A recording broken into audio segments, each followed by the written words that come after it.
अस्सलाम वालेकुम स्टूडेंट्स, कैसे हैं आप सब। उम्मीद है खैरियत से होंगे। मैं हूं हसन अब्दुल्ला पटेल और मैं डिस्कस कर रहा हूं फर्स्ट ईयर मैथमेटिक्स नई किताब चैप्टर नंबर 11 की एमसीक्यूज़। वो कह रहे हैं from the top of a cliff 80 metre high. अब देखो वो क्या कह रहा है कि भाई एक क्लिफ है जो कि 80 मीटर हाई है, ठीक है। The angle of depression of a boat is alpha. अब यहाँ पर कोई बोट है भाई, इसका जो एंगल ऑफ डिप्रेशन है वो कितना दिया हुआ भाई, आपको अल्फा दिया हुआ है। वो कह रहे हैं the distance between the boat and the foot of the cliff is 80 under root 3। अब वो कह रहे हैं ये जो डिस्टेंस है ये 80 अंडर रूट 3 है, तो आपको एंगल निकालना है। अब देखें, अगर आप यहाँ पर ट्राइंगल देखें तो ये ट्राइंगल जो है वो इस तरीके से राइट एंगल बन रहा है, जिसमें ये हमें 80 रूट 3 और ये हमें 80 दिया हुआ है, और ये वाला एंगल अल्फ़ा, मतलब अंदर वाला एंगल अल्फ़ा मांग रहे हैं। अगर मैं यहाँ पर टेंजेंट यूज़ करूँ तो परपेंडिकुलर अपॉन बेस का इस्तेमाल करेंगे और जनाब अल्फ़ा को इन्वर्स करेंगे, तो ये मेरे हिसाब से π/6 आना चाहिए जनाब। वो कह रहे हैं to solve an oblique triangle we use law of sine, law of cosine, law of tangent. I think we use all of them.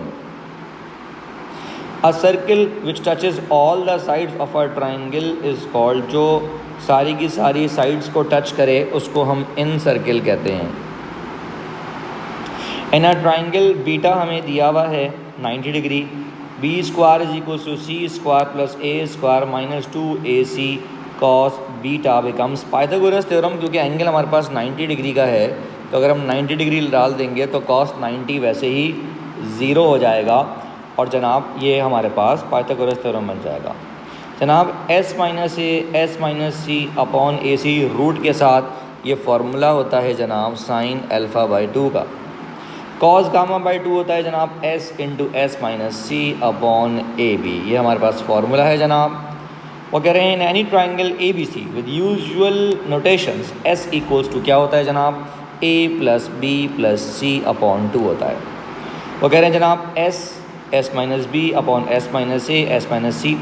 अगर ये रेसिप्रोकल लिखा हो तो ये tan बीटा बाई 2 का होता है, लेकिन जैसा ये लिखा हुआ है उस सूरत में ये cot बीटा बाई 2 का फार्मूला है। वो कह रहे हैं किसी भी ट्राइंगल में s minus A S minus b upon s into S minus c, जनाब ये tan गामा बाई 2 का फार्मूला है। वो कह रहे हैं we can solve an oblique triangle if one side and two angles are known. बिल्कुल सही कह रहे हैं। 3 साइड्स आर नोन, बिल्कुल सही कह रहे हैं। 2 sides and their included angle are known, बिल्कुल सही कह रहे हैं। तो ये जनाब ये सारी की सारी बातें बिल्कुल ठीक कह रहे हैं। 11 में कह रहे हैं इन रेडियस। जनाब इन रेडियस का फॉर्मूला होता है r is equal to delta upon S. और कह रहे हैं in any triangle area of triangle represent होता है half C A sine alpha. नहीं भाई, यहाँ पर हाफ ही नहीं है। Half A B sine gamma, बिल्कुल ठीक लिखा है। अगर हाफ सी ए लिखा है तो यहाँ पर बीटा होना चाहिए था और यहाँ पर गामा होना चाहिए था, क्योंकि एंगल इंक्लूडेड होना चाहिए। हीरोज़ फार्मूला जनाब सबको मालूम है, बच्चे बच्चे को मालूम है, गली गली में शोर है, बराबर होता है under root s s minus A S minus b s minus c. अगर the circle passes through 3 vertices of a triangle. ऐसा सर्किल जो ट्राइंगल के वर्टिसेस से पास करे उसको कहते हैं circumcircle. The point of intersection of the right bisectors of the sides of triangle. ऐसा पॉइंट ऑफ इंटरसेक्शन जहाँ पर राइट बाइसेक्टर, अच्छा राइट बाइसेक्टर हम बेसिकली परपेंडिकुलर बाइसेक्टर्स को भी कहते हैं, तो जहाँ परपेंडिकुलर बाइसेक्टर्स मीट करते हैं उसको हम कहते हैं circum centre. Radius of the circle which passes through all the vertices of a triangle. वही वाली बात है भाई, सर्कम रेडियस है, वहाँ सर्कम सर्किल था। अच्छा इन सेंटर में जनाब होते हैं एंगल बाइसेक्टर्स जो कि इंटरनल होते हैं, और स्क्राइब्ड में क्या होते हैं, यहाँ पर भी एंगल बाइसेक्टर्स होते हैं, लेकिन यहाँ पर जो है वो 2 एक्सटर्नल होते हैं और एक जो है वो इंटरनल होता है। ऑर्थो सेंटर जनाब एल्टीट्यूड्स का इंटरसेक्शन पॉइंट होता है। अच्छा in any triangle A B C with usual notation A B C equals to. अब देखो अगर यहाँ पर हम फॉर्मूला डाल दें तो ए बी सी बराबर ये आर होता है A B C upon 4 delta. ये तो नहीं बन रहा जनाब, आर होता है A B C upon 4 delta और एस होता है जनाब डेल्टा अपॉन एस। नहीं बन रहा। जनाब आर होता है ABC/4 डेल्टा, और जनाब डेल्टा तो फिर डेल्टा ही है ना, कैंसिल हो जाएगा और ये बन जाएगा, तो इसका मतलब है ये आंसर होना चाहिए। The point of intersection of internal bisectors, अभी मैंने आपको बताया कि इन सेंटर होता है।